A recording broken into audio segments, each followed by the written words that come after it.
Hello and welcome to this meeting of the Council of the Town of Oakville. It's December 20th, 6:30 p.m. And Madam Clerk, there don't appear to be any regrets. We're all here. And are there any declarations of pecuniary interest, Council? Madam Clerk, I see none. Council, our one order of business tonight is to consider the possibility of amendments to the 2024 mayor's budget. And we have a delegation and we have a couple of amendments. And we have a hand from Councillor Knoll. Councillor Knoll? Sorry, I neglected to mention, excuse me, I do have a conflict on the amendment proposal from Councillor Chisholm. I am the CEO of a company that's located within and pays taxes towards the Kerr Street BIA, and therefore I will not be voting on that particular matter when you bring it to the floor. It'll be noted. All right, so Madam Clerk, would you call the delegation? Doug Sams, please, to the podium. Welcome, Mr. Sams. Council looks forward to your information. Thank you very much, Mayor Burton. I'm coming here tonight to speak to you regarding the amendment, the operating budget amendment that has been moved by Councillor Chisholm.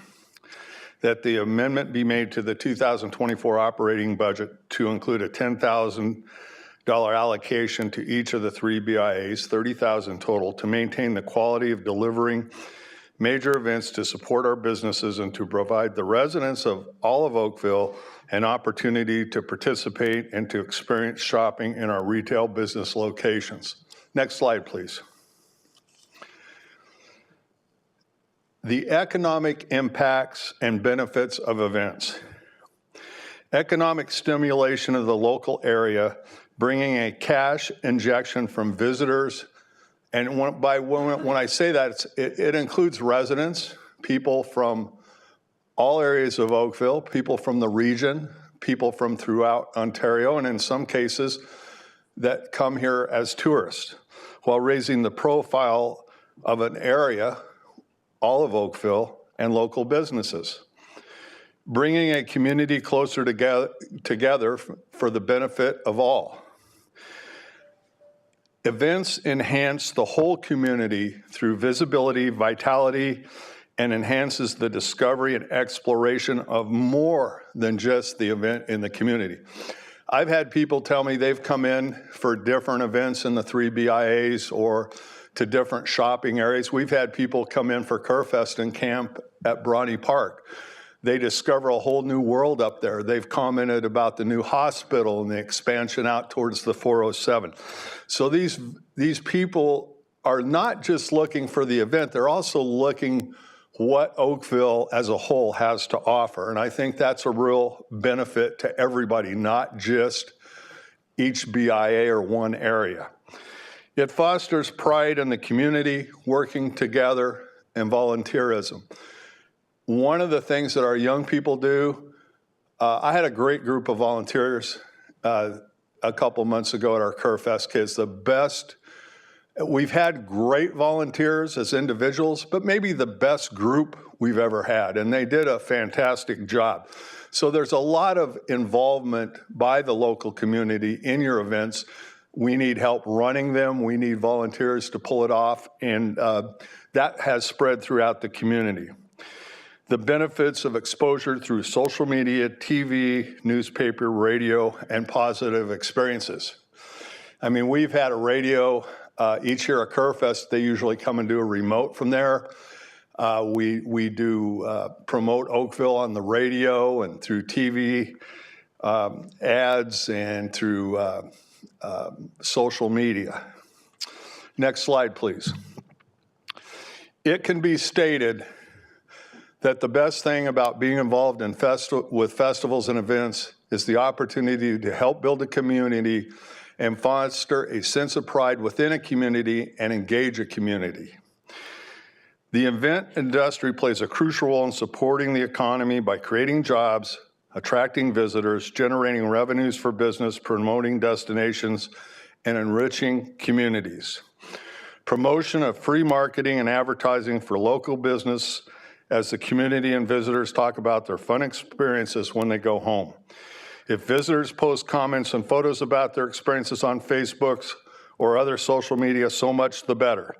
The economic benefits of successful festivals ripple throughout a local economy, affecting tourism and non-tourism related businesses alike, and Oakville as a whole benefits. Next slide, please.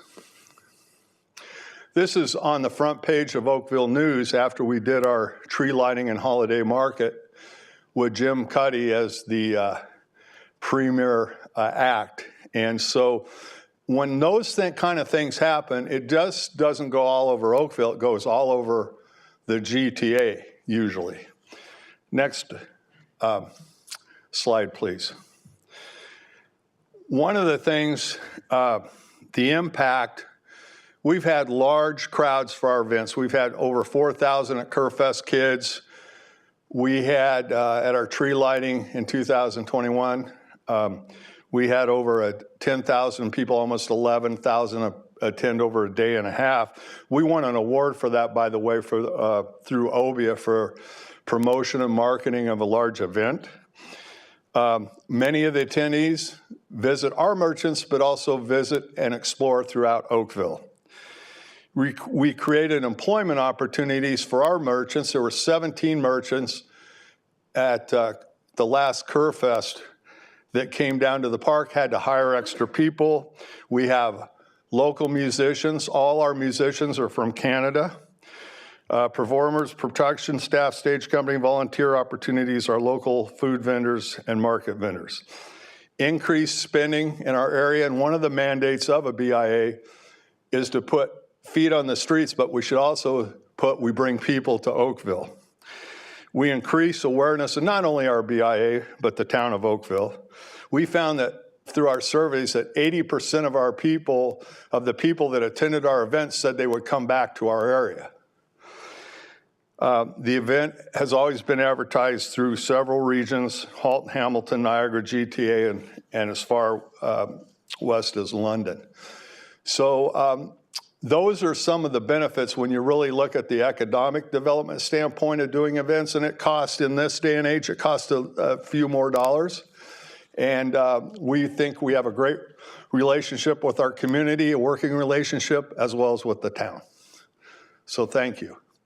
Thank you for your time. Thank you very much for your information. Councillor Dudek has a question for you. Thank you. Through you, your worship. I just wanted to say thank you very much for coming, Doug. Appreciate it. Just to sort of give some perspective for some who may not have had the opportunity to serve on a BIA.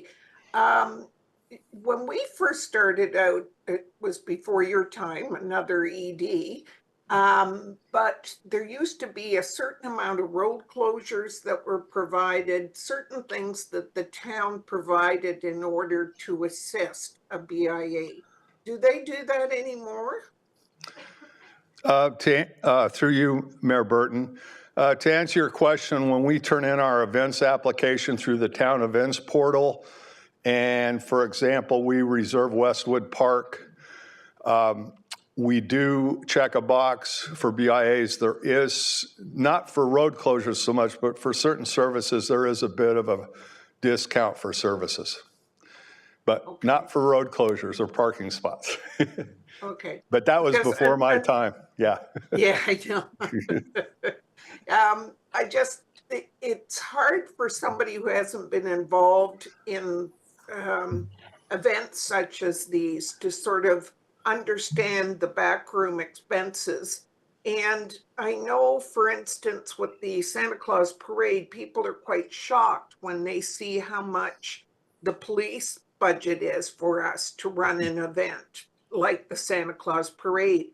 Do you have a requirement either through the police or through the town that says to have an event of this size, this many officers are required to maintain safety and, for lack of a better word, decorum at an event? Yes, we do. We have to turn in a ops plan that's approved by Halton Police, and we have to have it also approved by the town, and it does require extra duty police. And it is expensive. I think for the last Kerfest, we spent about $6,500 to $7,000 on extra duty police, as well as security. We have to hire additional security as well. And I worked that out. I worked that plan out with our local constable. It is expensive. It's more expensive than it used to be about 8 years ago. Well, I know even doing the Waterfront Festival and, as I say, Santa Claus Parade, that's a huge component because without their assistance, we wouldn't be able to do what we do. So thank you very much. And as a side note, I'd like to add that we are a proud sponsor of the Oakville Santa Claus Parade, and I always enjoy Yes. being a marshal. So, Thank you, sir. Well, thank you to both of you Santa elves for all of that. Mr. Sams, thank you very much for being here. okay, thank you. All right, Council, the amendment is moved by Councilor Chisholm and seconded by Councilor Haslett Thiel. If you're in favor of the amendment, would you please raise your hand so I can count? Oh, all right. If there's something more to say, go ahead and say it. Thank you, Worship. I just want to give a bigger picture, and thank you, Doug, an excellent presentation and the challenges we have in our special events. And I know through the Recreation and Parks and Recreation and Library Master Plan, we'll be looking at the special event strategy coming down the line. I'm looking forward to that. But as it stands right now, I just want to be very clear on what we're asking for. It's not just for special events for Oakville, it's to support our BIAs and support our businesses. They have struggled, and they've struggled immensely over the last couple of years with COVID, and some of them are coming out of the red and hopefully the black, and having these events that are supported by the town and also supported by our volunteers makes it happen in those locations of all three BI locations. If they were not running it, who would run those type of events? Usually it falls back on the default to the town of Oakville and staff to do that. And let me reassure you, if you do that, you're going to have more staff and complement and so forth to run these programs and events. We have a large volunteer base within these organizations to run these events, and they work on behalf of the town. I don't want to get into the debate about wards and equal value for wards or equity for wards with respect to events. I think that will be addressed in the special event strategy that's coming forward. This is about supporting and putting our feet forward for the BIAs. They've had their challenges and struggles, and we want to support those small business operations on Main Street. And I think it's very important that we draw people to come down to those BIA locations and understanding we do have a lot of challenges, but that's why we're putting the money forward. The reality of it is that everything has increased dramatically for services and contracts, and this course is like, even with the town, we'll be increasing some of those services provided by the town, whether it be benches or barricades or whatever the case may be. It's becoming very expensive to the events. So I think in the big picture here of asking for this money is very minimal compared to the major budget that we're presenting tonight. So I'll leave it as that, and I'm hopefully that my councillor colleagues will agree that this is very important for the municipality to maintain that high level of events and to show off Oakville as a large municipality with running great events. Thank you. Thank you, Councilor Chisholm. Councilor Haslett Thiel? Mayor Burton, I'll wait until the other three have gone, and I'm fine with that. Would you let me chair? Sure. What's on the floor? You're the secondary. You have priority. All right. I was just my hand hadn't officially gone up, so. So what I would like to just speak to is making sure there's clarity that this is not about community events support per se. This is really about the BIA. And respectfully, some of the language in the denial of including it initially, talks about it as if it's a Ward 1, Ward 2, and Ward 3 grant, and it is not. The BIA money is the BIA money. It is managed by the boards that do a terrific job of thinking about partnership with the community. The councillors themselves do not control that budget, have access to that budget. We do not benefit from that budget any differently than all the other wards benefit.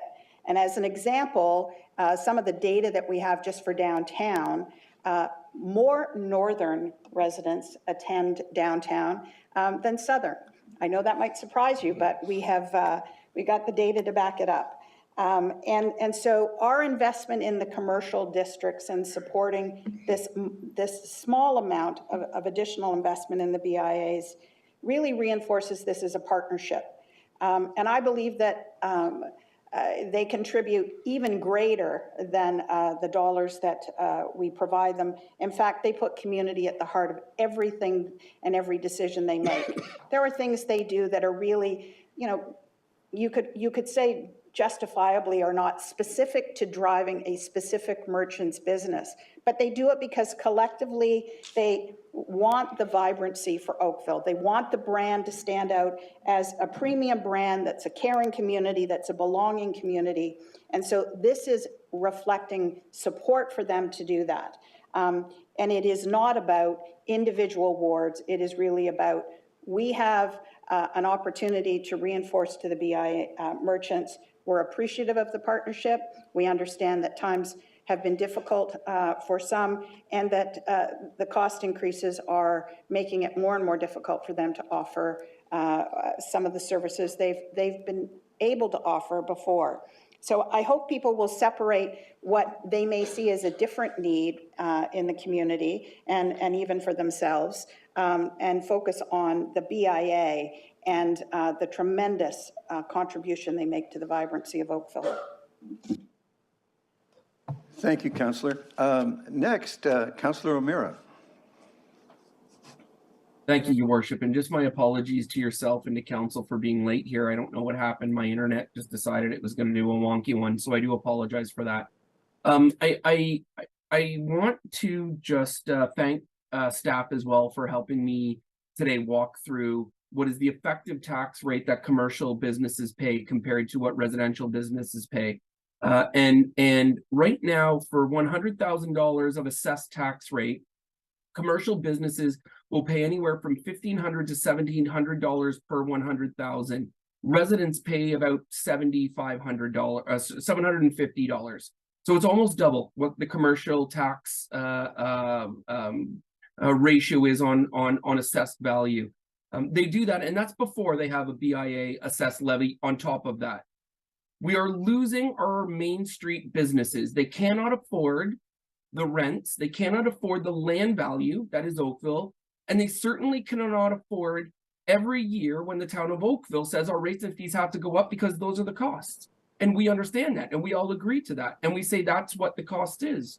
But then to ask those small business owners to continue to front that and still stay in business and not have to close their doors when they're competing against Amazon, they're competing against Costco, they're competing against the Home Depots, every big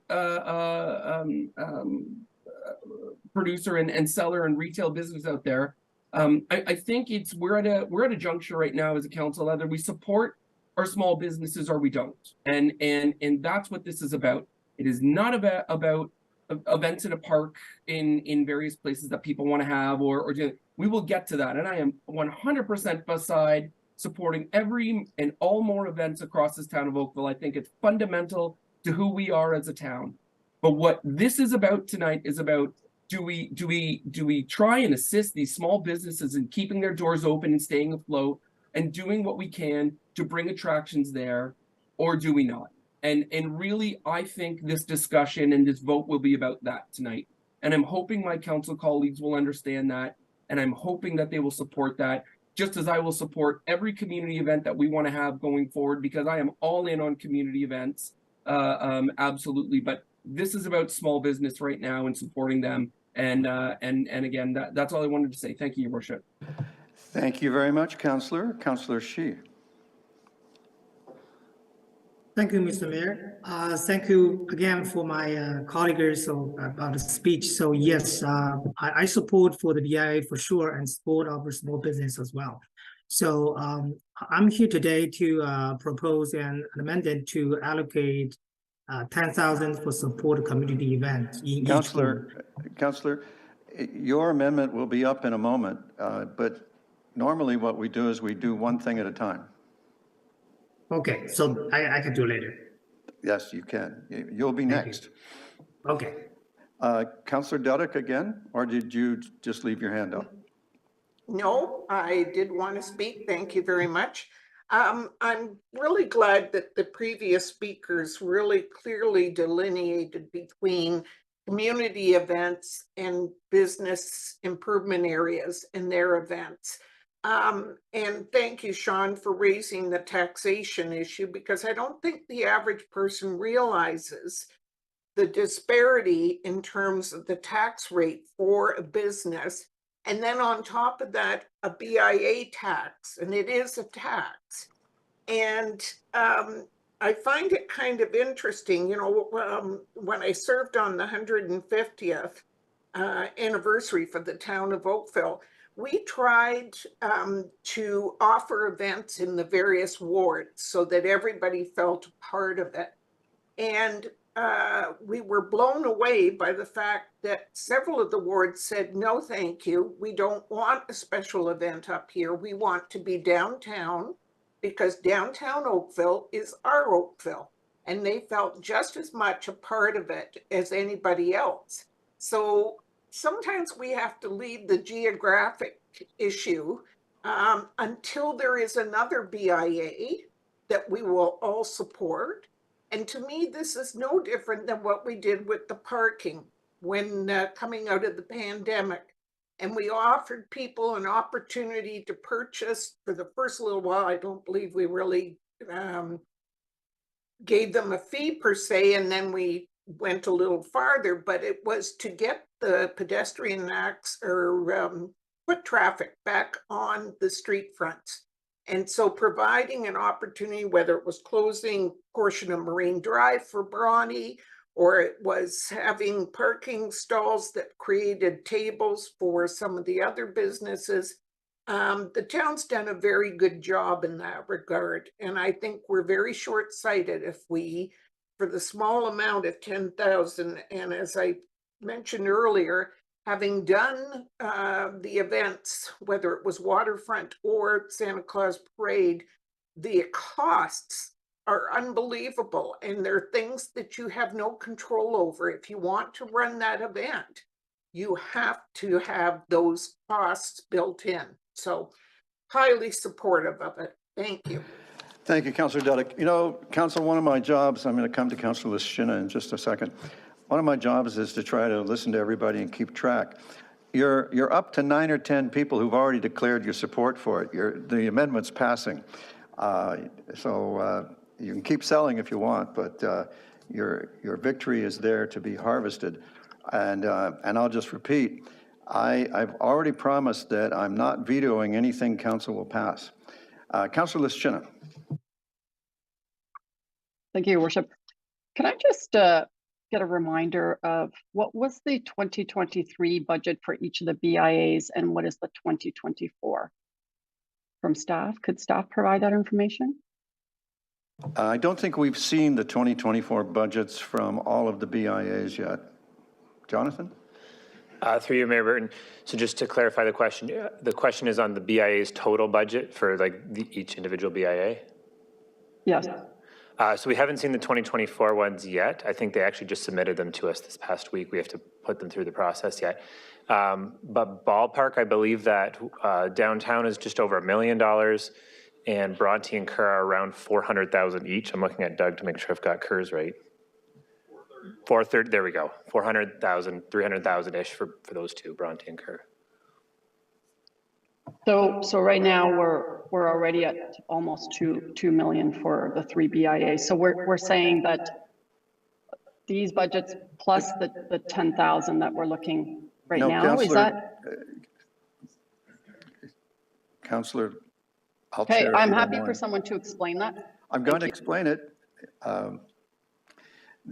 Each BIA has a special levy that they pay on their tax bill above and beyond what they pay to the town.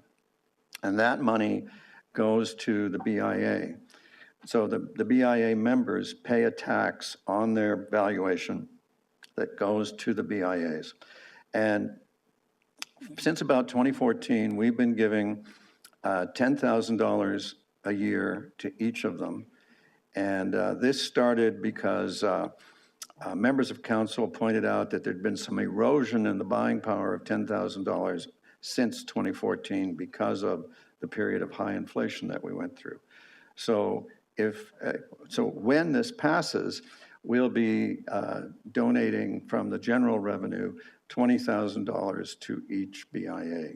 But it's not, the $1 million that downtown spends is raised on their own properties, and ditto Kerr, ditto Bronny. And Councillor Hazard-Thiel, you have more for that? The other, just as one example, because of the commitment to beautification and ensuring that we have the most beautiful downtown, in that budget, just one data point for you is over $420,000 from it goes to the beautiful plants that you see all around downtown, all in front of the merchants' properties. That is the merchants' money. That is the merchants' contribution. And they're pleased to do it because they want people to enjoy downtown. So it is their money, and I think it's a great clarification because lots of people think we are paying for those planters. We are paying for we, the town. We are not. It is the merchants that make that contribution, and we're grateful for it. All right. I want to ask you a question, Council. Can I put the vote? Councillor Elgar? Mayor Burton, actually, Councillor Chin raised a point which I've experienced over the years with residents, not understanding that they are the ones paying for the BIA taxes. And the reason I say that is I got into it a few years ago on a street, a secluded street, and they decided they wanted flower planters and they wanted the town to water them. And then he explained to me that they pay taxes and they go downtown Oakville and they see the town trucks watering the flowers.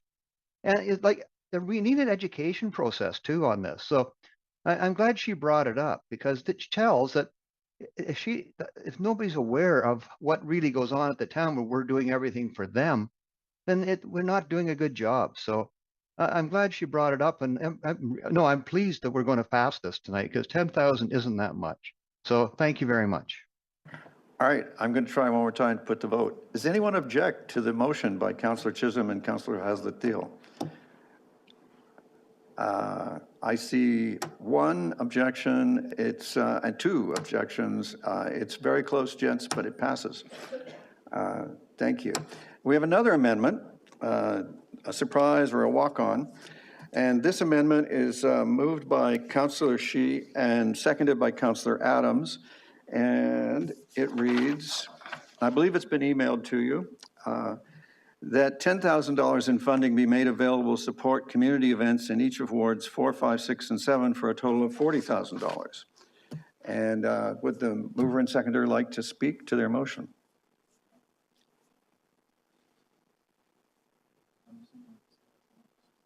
Yes, thank you, Mayor.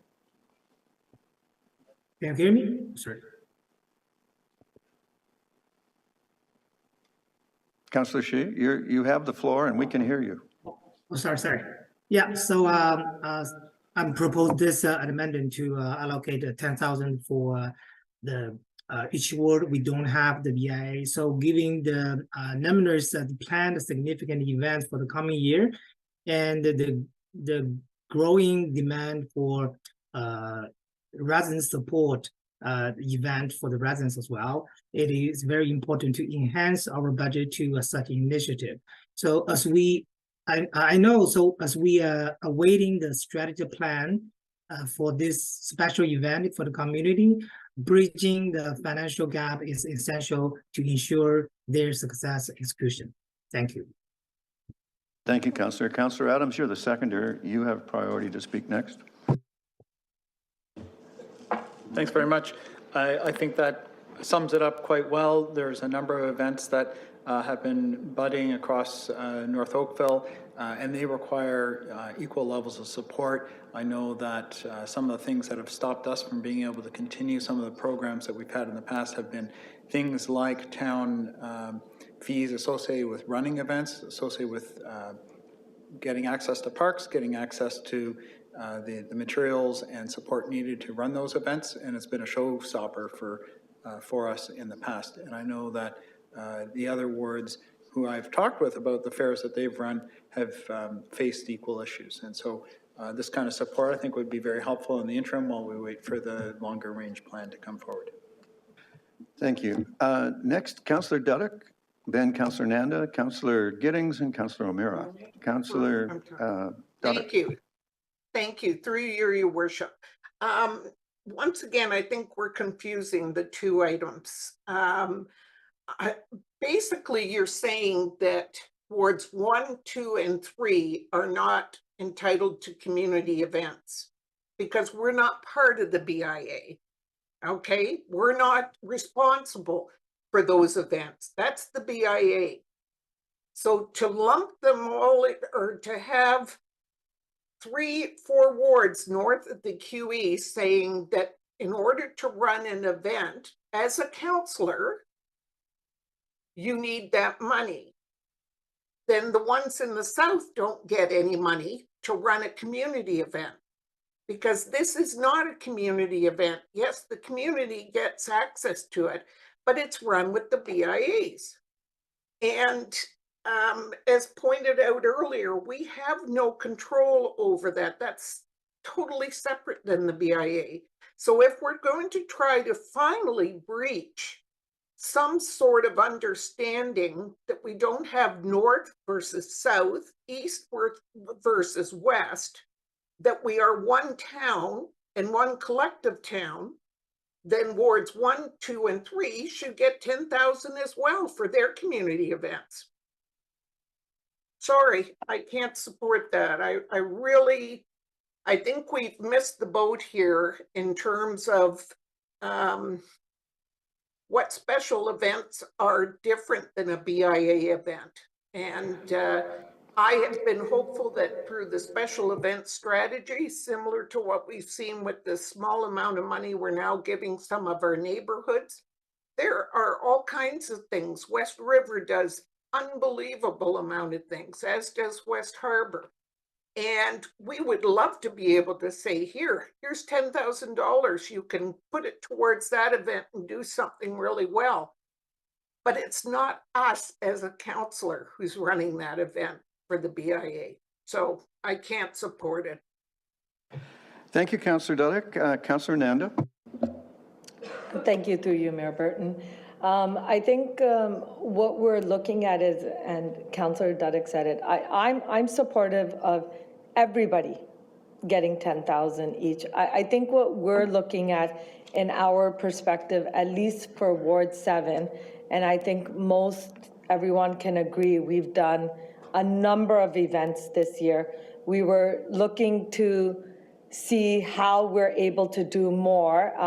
Councillor Adam has also said that there were some gaps in us trying to find ways to do some events where we felt they wouldn't be as affordable. We know that there's a strategy plan coming up, and we do appreciate that that's coming up. However, that also won't come into the fold until at least 2025.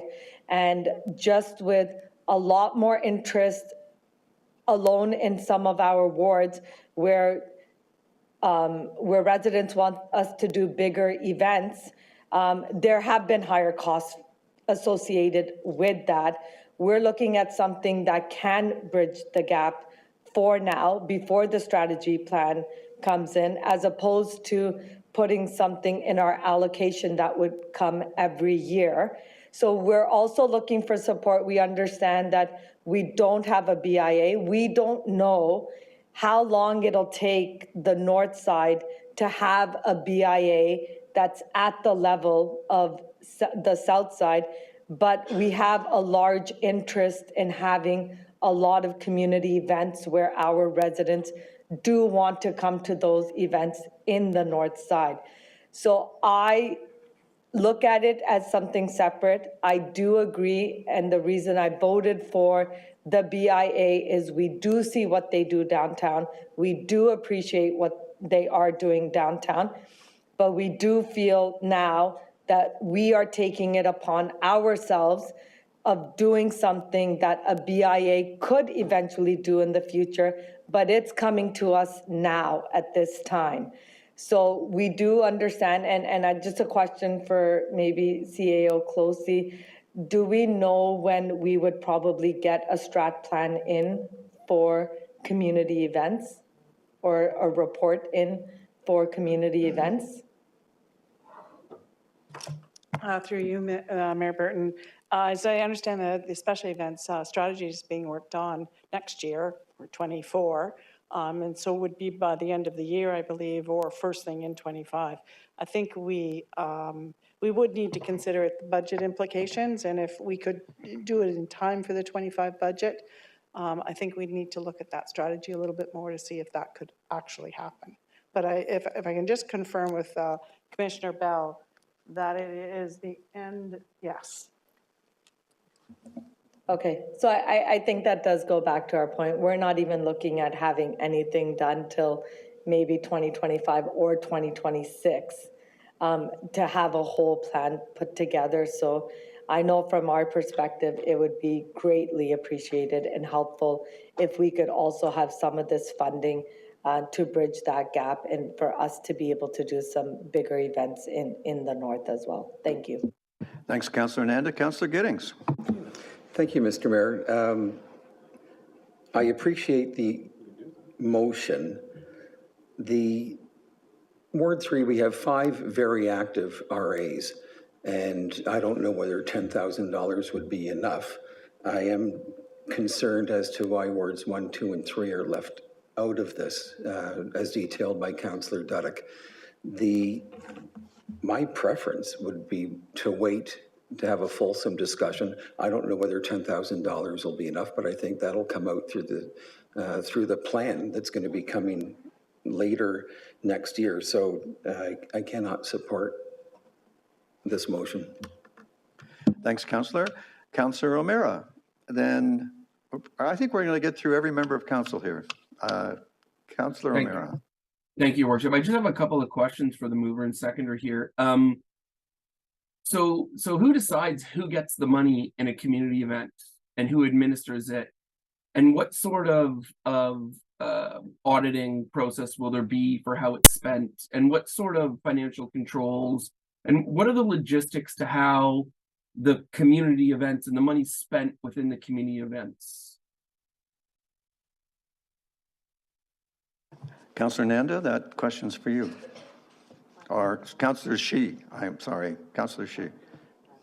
I beg your pardon. Thank you, Ms. Mayor. Thank you, Councilor O'Meara. Yeah, so this is something, so auditing all these things, so we need to figure out the details as well, because now I can tell you the event we have for this past year. So each kind of event, I can give you an example for the maybe Lunar New Year or Diwali. So each event we cost of several thousand, but now it's only rely on we find the sponsors and from the residents or some organization to sponsor that event. And I need to clarify, all this event is not only in our ward, it's only participant is from Ward 7 or north of Oakville. For example, for the Lunar New Year, for the Diwali, and even for the Santa Landing last Saturday, we got all the residents from different wards. It's town-wide event to attend at a town hall or even 6 Mile Sports. So it's not just only for the community event within the ward. So this is something I need to clarify. And all those details, so we can do either, I think this is, we can get some special professional advice from our financial department, how to auditing, how to order that. Thank you. Well, Thank you, I Councillor Shi. appreciate that, and I think that's the problem here. And again, I'm all in. You know, if we don't want to wait for the special event, if you need money now, I'm happy to do that. You know, I think what I would want to see if we're going to do this, there has to be financial controls. We have procedures and reporting tools for council's expenditures. They're posted publicly. We know how all that money's spent.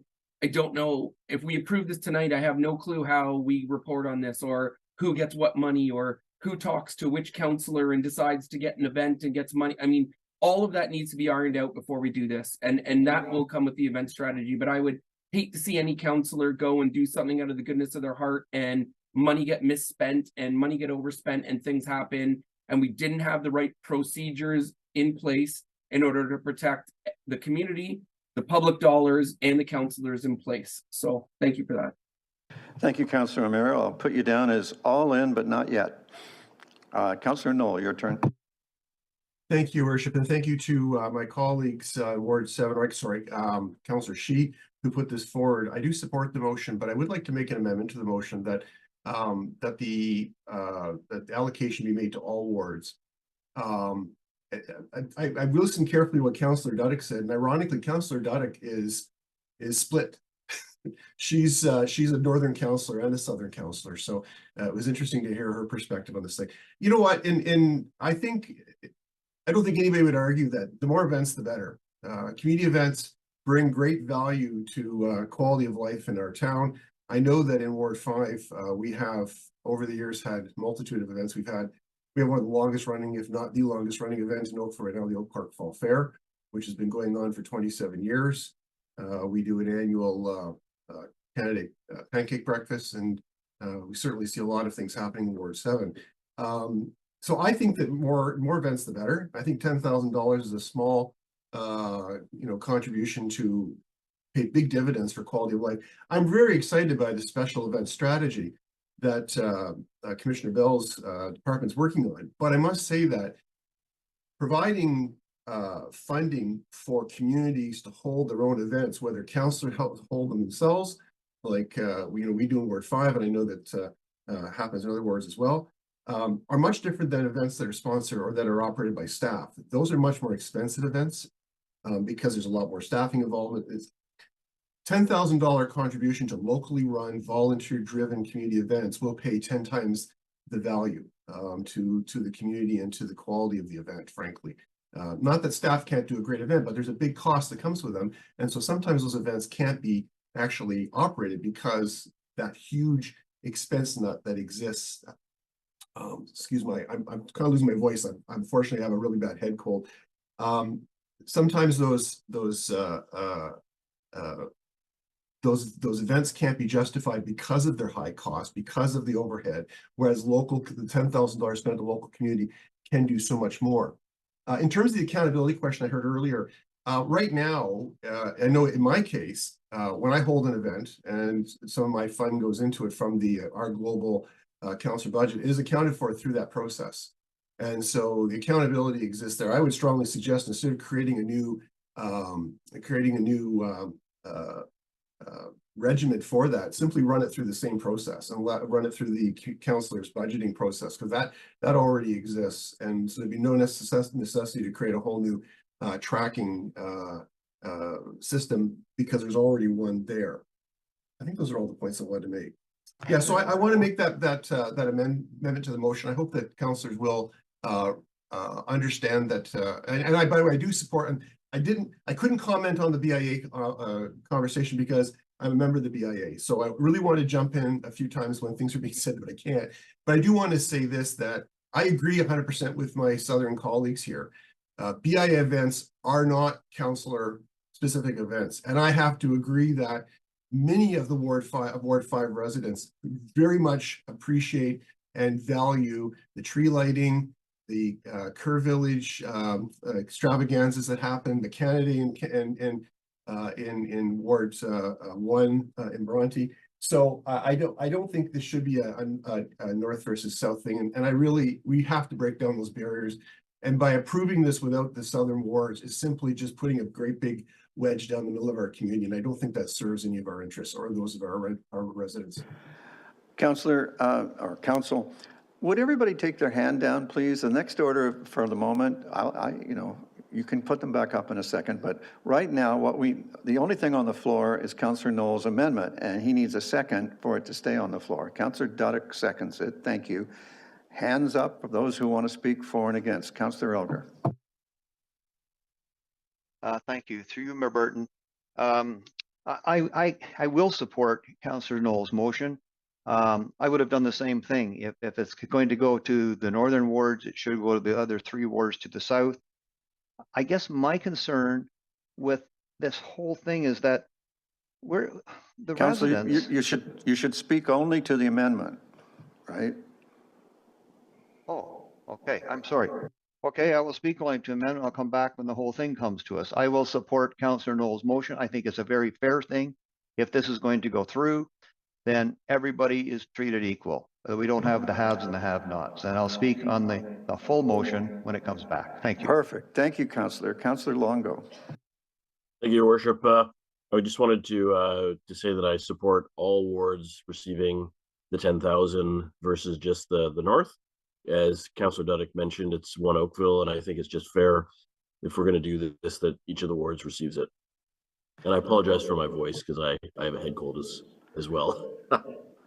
Well, save your voice. Thank you very much for your comments. Councillor McNeese.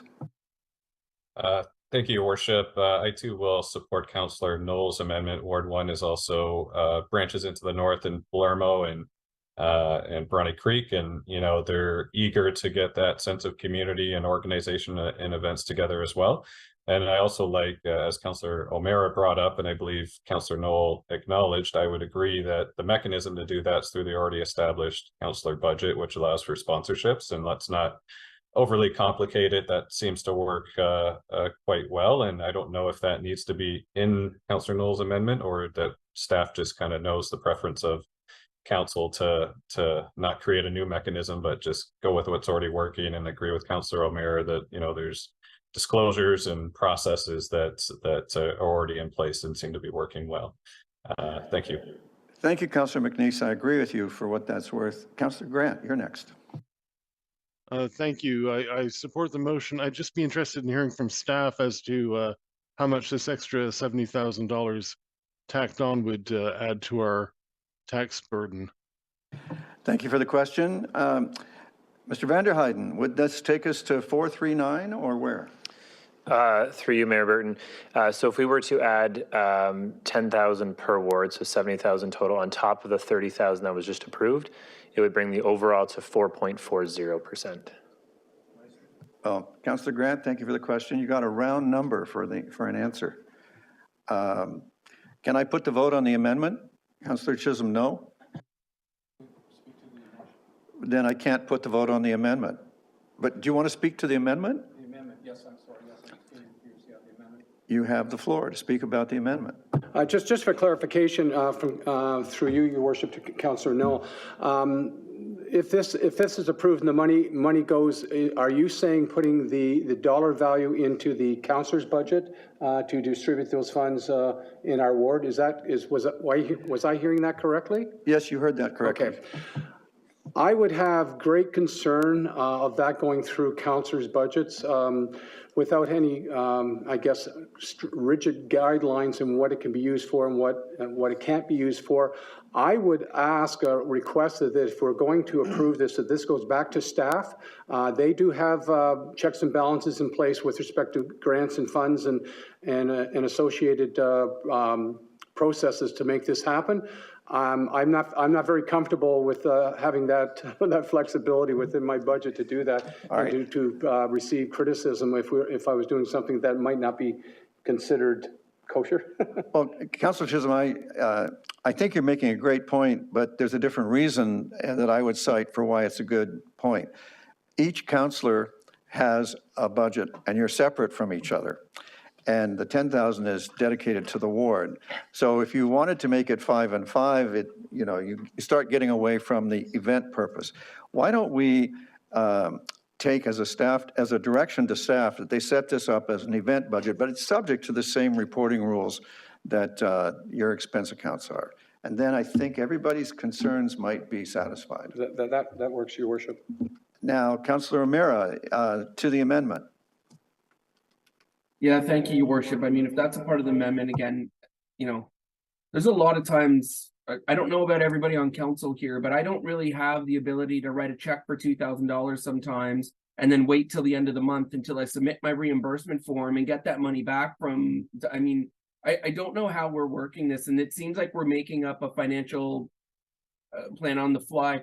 $10,000 is a lot of money. It's more than our council budgets right now, and I'm uncomfortable with the fact that these things are, we don't know how they're going to fly. And again, what are the reporting mechanisms? We don't need to keep receipts for anything right now. Right now, we just submit, and if somebody questions, we have to bring receipts back. What's the receipting process for this? I don't understand how this is all happening on the fly right now for such a large amount of money. I don't understand how we're doing this. All right, Councillor O'Meara, we'll put you down for still all in, but not yet. Councillor Knoll. Thank you, Worship. Thanks for your clarification for Councillor Chisholm. That's exactly the way I didn't mean to actually insert it in the councillor's individual budget. I meant using that mechanism, that reporting process already in place. I think there would have to be some sort of consensus between the two councillors as to what the money is spent on, but I do think it has to be tracked separately, but using that mechanism. The issue is that we all know how, with great respect to our incredibly fantastic staff, anytime you want to create a new system or procedure, it's going to end up costing more than the budget itself. And that's just because we have all kinds of important software changes that be made and staff that be put into place to make these changes. We can nickel and dime this to death and kill it on the spot if we really want to.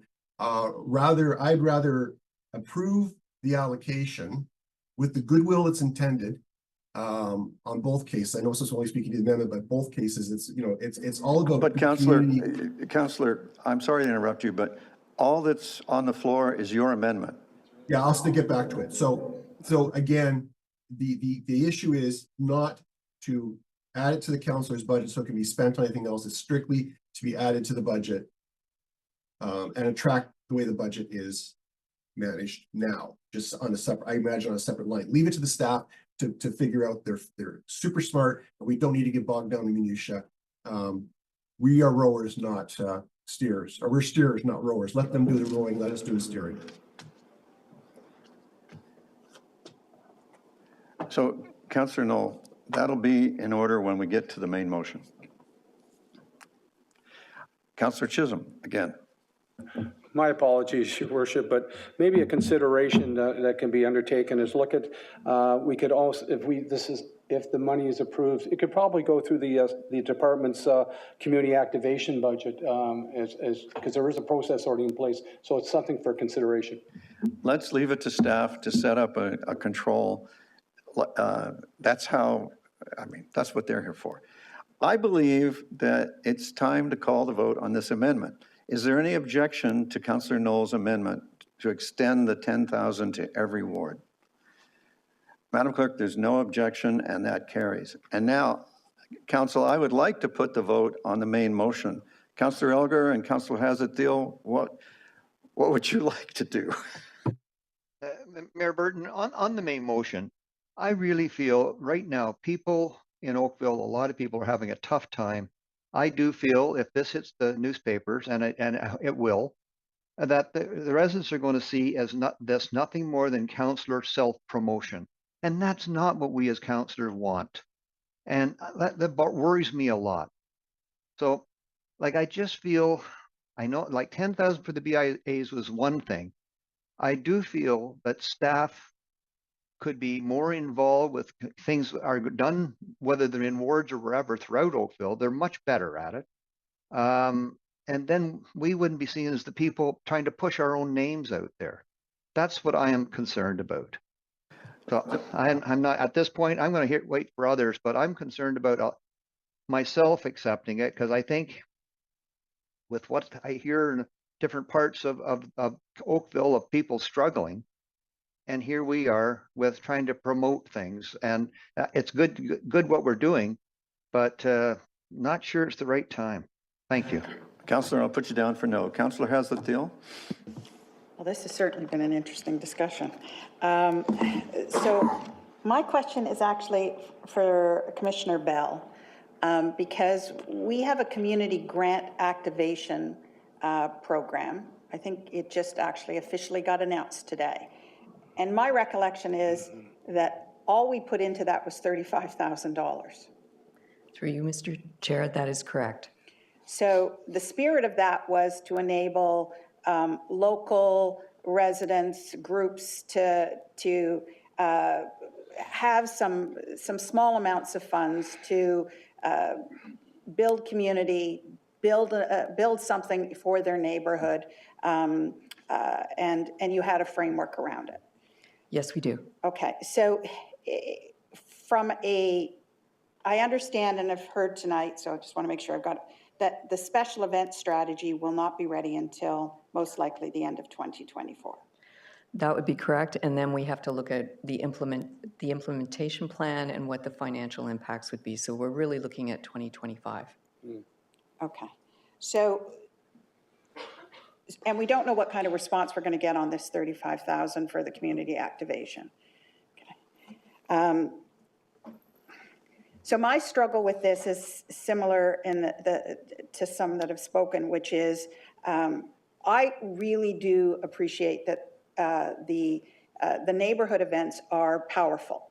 And I take the point that it could be a little more expensive when the town does it than a bunch of volunteers. But on the community activation component, the town's not doing it. The residents are doing it, correct? That is correct. It's intended to build community sustainability with our local groups.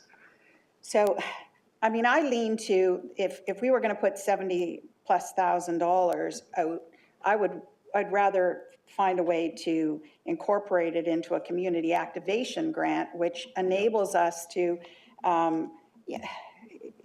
allow people to feel like they own and they belong, and to really give it enough budget to do something with.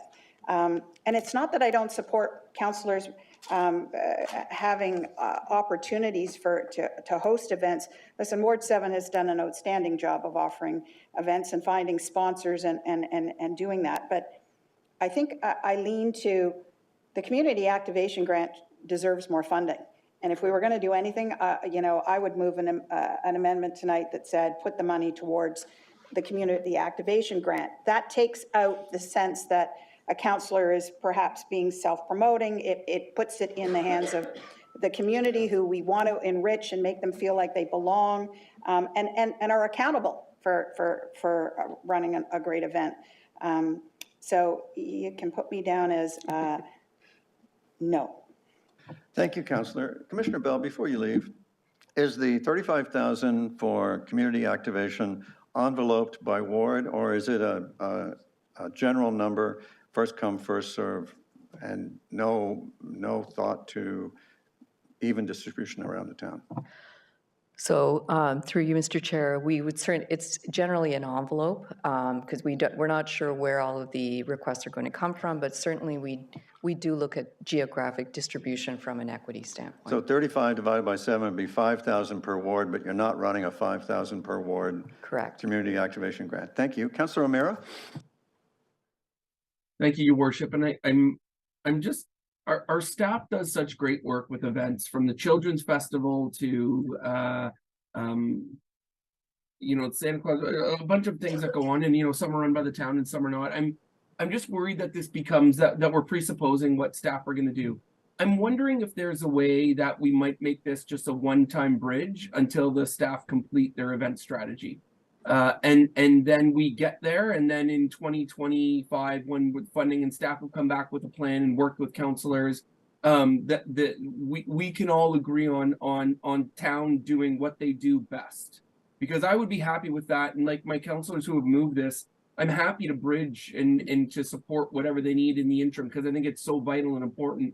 But like I said, once you give people something, it's very hard to take it back away. And I would be more comfortable if this was one-time funding to get us through until the event strategy is complete. So I'll leave that thought there. Councillor would you like to move an amendment that it's a one-time funding thing? Or given the estimate? If I see enough head bobs, yes, I would. If I don't, I don't really want to have another argument. So I'm seeing head bobs. I'd be happy to move that as one-time funding, Your Worship. All right, well, we need a seconder for that to put it on the floor. And the first hand I think I saw was Councillor Lischina, so I'll take Councillor Lischina's second. And now the only thing on the floor is making this one time. And may I put the vote on that? Or Councillor Grant, did you want to speak to the one-time element? No, you're ready for a vote. Is there any objection to Councillor O'Meara and Councillor Lischina's amendment to make this one time? Councillor Shi, you object? All right. There's no other objections. It was close, Councillor, but it carries. Now, Excuse me, Mayor Burton? Councillor, Madam CAO. If we could just add that if it is a one-time funding opportunity, then we could fund it out of the tax stabilization for this particular year until we've sorted out next year, and that you may want to make that part of the amendment. Thank you. That's where I was going to take us. All right. I would like to call the vote on Councillor Knoll's amendment to make it all 7 wards. Is there any objection to me calling the vote? If you have an objection to Councillor Knoll's amendment to make it all 7, please raise your hand now.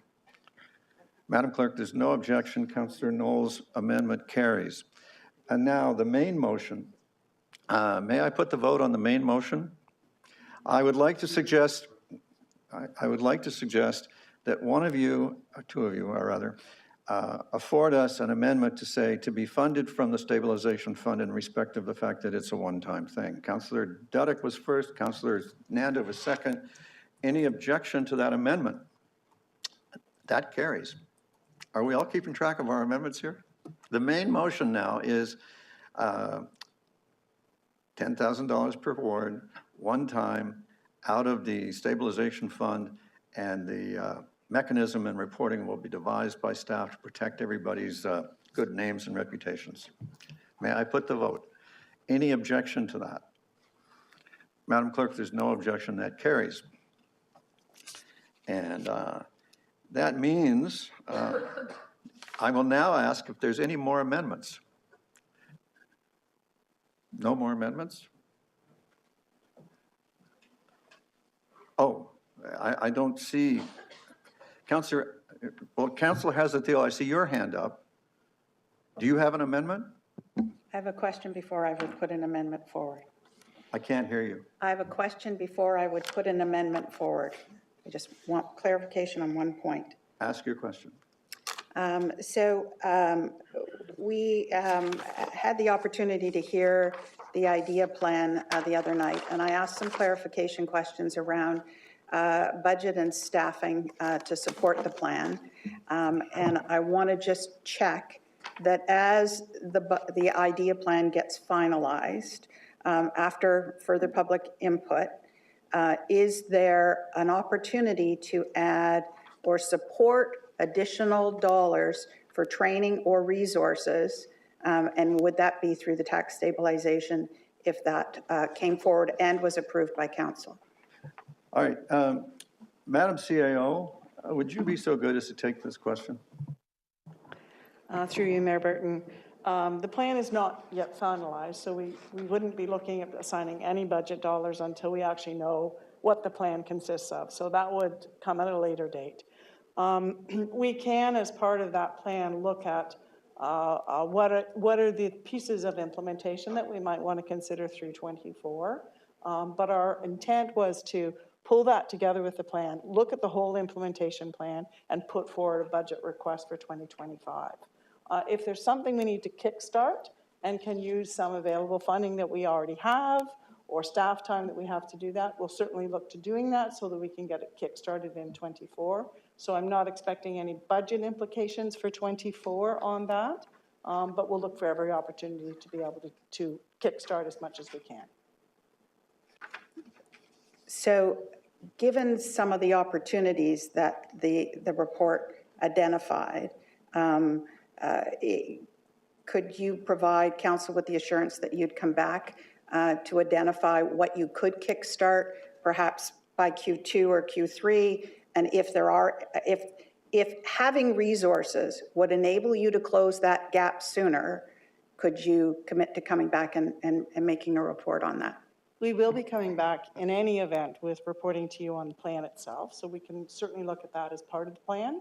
And I'll give you an example. We could even modify some of the current training that we have in order to start to move those things forward. So we'll identify any implications of implementation in 24 that we'll be able to do, and then how we're finalizing to look to the 25 budget in that report when we report back in 24. So thank you for that. With that assurance, Mayor Burton, I have no amendment. Thank you, Councillor Hazethiel. Councillor Elgar, do you have an amendment? Mayor Burton, I have no amendments. I just have a question to staff before we go for approval of the budget. Councillor, we're not voting approval of the budget. You're amending the budget, and I'm accepting your amendments. But if you have a question now, it would be a good time to ask it. Thank you. Through Mayor Burton, the question would be for our financial staff. At our 2024 regional budget approval, all members of council were aware of all the details, and we learned that the development charges funding limitations that are placed on us by the province, where the current taxpayers have to ante up an extra $15.5 million, and also because of the provincial funding shortfalls in health and social services, where we have to again add another $14.7 million. And on the current Bill 23, which has an impact of $1 million on us for 2024, for a grand total of $31.2 million that is on the base of the taxpayers throughout Halton. What would this do if we didn't have to pay on a regional basis that $31.2 million? How much better would that be for the residents of Oakville on a per $100,000 basis of taxes? Thank you, Councillor. Mr. Van der Heijden. Through you, Mayor Burton. So just to make sure I've got all the facts correct from that question. So if the question was, what would Oakville's share of that $31.2 million provincial impact be on the region's budget? So we did reach out to regional finance staff to get their input on this. Given that Oakville is about 43% of the region's budget, that works out to about $13.3 million. So that would be Oakville's share of that. So Jonathan, the $13.3 million, what would that do to our tax increase overall for Oakville for 2024? Through you, Mayor Burton. So if the region were to receive that funding and be able to take that money right out of their own budget, then they would reduce their increase to actually a negative 1.18%, which would bring the town overall total to 2.05, not counting the 30,000 that we did earlier tonight. So then our total tax increase for the town residents would only 2.05%. If the region were to receive that $31.2 million. Yeah, well, I know that's probably not likely, but that's just, that's how much that's how bad it is. I thank you very much for that. Now, Jonathan, on another question, one municipality, I understand, added a separate line on the residents' tax bills, where they had the regional portion, no, the town's portion, the education portion, and then they had the, what is it, the provincial impact local levy as a line, which was what the residents had to supply. How hard is that to do? And what would we do if how could we do that? Well, Councillor, are you referring to Guelph? Yes.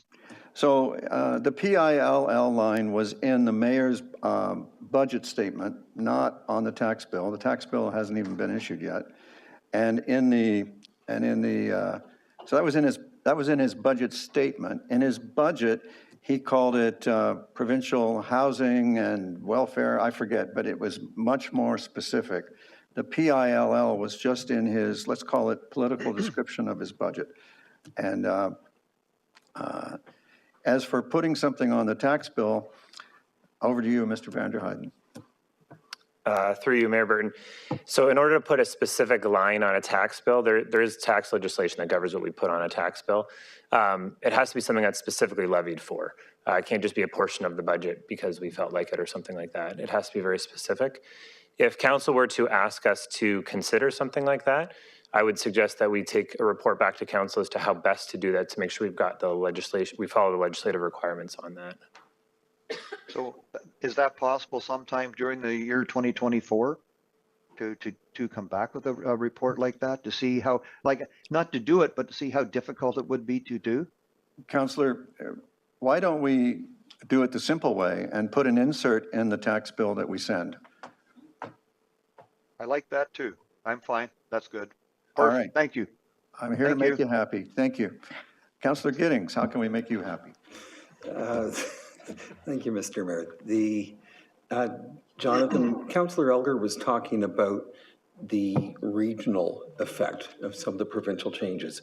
CAO Closey, in her newsletter yesterday, I believe, was talking about growth funding tool revenue loss. So would that 16 million and change be on top of that regional amount? Through you, Mayor Burton. So the figure that is in the region's budget is one that they had actually highlighted as part of their budget. I believe they actually had a slide on in their budget presentation. The figure that you're referring to from CAO Closey's report, that's the revenue that we have missed out on. It is not a specific item within our budget. It's just funds that have not come to us as a result. So it's not quite the same thing, if that helps answer your question. So, Mr. Van der Heijden, that means we haven't incurred an expense that we would have used such revenue for? Is that the import of what you're saying? Through you, Mayor Burton, that would be correct. So what we've lost so far due to the various factors that are on that report, that's money that we don't have that we could spend on things. So it's our reserve balances would be higher had we received it, and then we make decisions accordingly about the nature and timing of our expenses after we receive it usually. I appreciate the clarification, but if it's money we don't have to spend, but we need to spend that money at some point for green space, for whatever it is, at some point that's going to be reflected on tax increases. Is that not correct? Through you, Mayor Burton. So there are a couple of different options when we've got less funds in our development charges, our parkland, those sorts of things. It's a combination of we may need to push out projects. We may need to look at the nature of the projects that we do. We may put it on the tax levy. Those are all options that council would have to consider as we move forward into the future. So at some point there will be an effect. Through you, Mayor Burton, that's certainly possible, yes. All right. Hopefully there won't be any of that. I'm just curious if we have an update because I understand we're going to be made whole. How do we account for that promise? Through you, Mayor Burton. So we are certainly tracking the revenue that we've lost. That's part of one of the reasons we provide that information is we do look at the items that come in and what's missing off of them. In terms of being made whole, that is a question that I could not answer at this point. We need more information as to how that would work. Hope reigns eternal. Thank you. All righty. All right, Council, I need you to pass a motion, but when you do, it means there's no more amendments, and that's why I kept asking, are there any more amendments? So I'll try to get the answer this way. I need a mover and seconder for the housekeeping budget resolution. Number one, it's in your agenda, that the staff report dated December 5th entitled Council Consideration of the 2024 mayoral budget be received. Number two, that the resolutions and recommendations contained in Appendix A, that would be the two amendments that we've added for the BIA and for the one-time funding, be approved. And that an amendment be made to the 2024 operating budget to include that's the Appendix A that because of the highlighting, Sorry. Go to C. So I'm going to C, that any surplus or deficit resulting, this is the crucial part, this is the one we pass every year, that any surplus or deficit resulting from a difference in the actual assessment growth from the budgeted assessment growth be transferred to or from the tax stabilization reserve. And D, that the rates and fees established in the rates and fees schedule attached as Appendix A in the report that went to the 2024 Budget Committee October 17th be approved for implementation on January 1st. I need a mover and seconder. Is that Councillor Knoll and Councillor Haslet-Deal? Thank you. Is there any objection? Councillor Knoll seems to be objecting. No, he's just left his hand up so that we know he's there. All right, there's no objection. That carries. Thank you, everybody. Council, I have a couple more things to detain you, and I hope actually that you'll enjoy these. The first is I've just signed Mayoral Decision MDE 2023-38 to not exercise the power to veto resolutions passed by Council on December 20th, making an amendment to the proposed 2024 budget and to shorten the period to exercise the veto to this date. And that means your budget is now passed. Congratulations. And I have just a couple of things to say about the budget, and that I hope that you and the public will find interesting, including a little bit of a news revelation. So there's 7 notes that I want to give you about this budget. First, it's been a pleasure, and it is a pleasure, to thank the Community Leaders Roundtable and other members of the public for their advice and questions. You helped us make a better budget. Second, I thank our staff for the way you supported our new, longer, and more consultative budget process. You rose to and met the challenge of the new, tighter turnaround times for your work. I'm impressed. I think everyone is. Third, I thank my council colleagues for your participation and constructive dialogue, endorsing each step at council before it was taken. I appreciated being able to know that we were working together on the same page. Fourth, let me assure everyone that staying at or near CPI for total tax increases remains our guide and our goal. Because of the good news of rapidly falling inflation, which is difficult news for budget making, we only kept to our guideline this year if you consider this and last year together. The 2-year total tax increase is 8.2%. The 2-year CPI increase is 12%. And 4.38, which is what we're winding up at with, is better than the 4.5% that was forecast and that we originally set as the target. Fifth, with this budget, we are delivering our promise of serving the community in a responsible and inclusive way with environmental, social, and economic sustainability. The lower rate of inflation forecast does not mean that the prices that drove, that the prices have gone down. It just means that the rate that they're going up has fallen dramatically. Municipalities, including ours, have had to make difficult decisions. I'm very proud of the fiscal discipline and financial health of our town that we have achieved through great discipline over the last 17 years.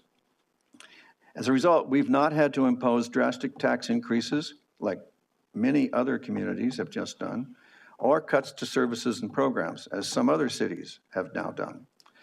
The 2024 budget invests in the future and the priorities of our vibrant and livable community.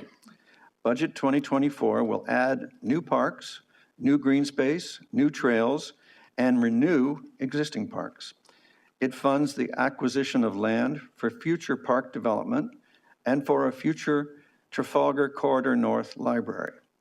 Budget 2024 funds road resurfacing and preservation programs, and it invests in traffic management and road safety programs. Budget 2024 not only maintains the existing services that we value, but it grows our vibrancy and livability. This budget process not only reflects our dedication to fiscal responsibility, it also underscores our ability to adapt and thrive in the face of economic challenges. This has become what I think we can call the Oakville way, and we can be proud of it, especially as we look at what our neighbors have had to do. Sixth, our 4.38 total tax increase is the best and the lowest of all our neighbors and many other communities. Our financial health provides an important element in the continuing AAA credit rating of Halton Region, which we enjoy the benefit of with lower borrowing costs when we borrow. And seventh, although a portion of the total tax increase represents an increased amount of load shifting from the province of Ontario to the taxpayers of Oakville through the region of Halton, the town budget piece of the total does not yet show the impacts of Ontario's policies that are and will be bad for Oakville property taxpayers. Happily, the provincial government has just started signaling in the last few days that they are considering taking back some of their load shifting of the last few years. May they take it all back. Maybe we can enjoy a happier new year than we might have thought up to now. Please accept my best wishes for a most happy holiday season for all, and my wishes for a very, very Merry Christmas and a Happy New Year. Now, Council, if I haven't lost track of my agenda here, I believe, Madam Clerk, where did that page go? Thank you. I need a mover and seconder for the confirmatory bylaw. Councillor Chisholm and Councillor Shig. Thank you. Any objection? There being no objection, the confirmatory bylaw is considered read and passed, and that ends the meeting. It's been terrific working with you. This is the final meeting of the year.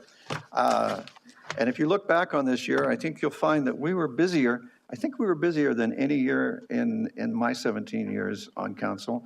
Councillor Knoll and Councillor Elgar, you've been here a little longer.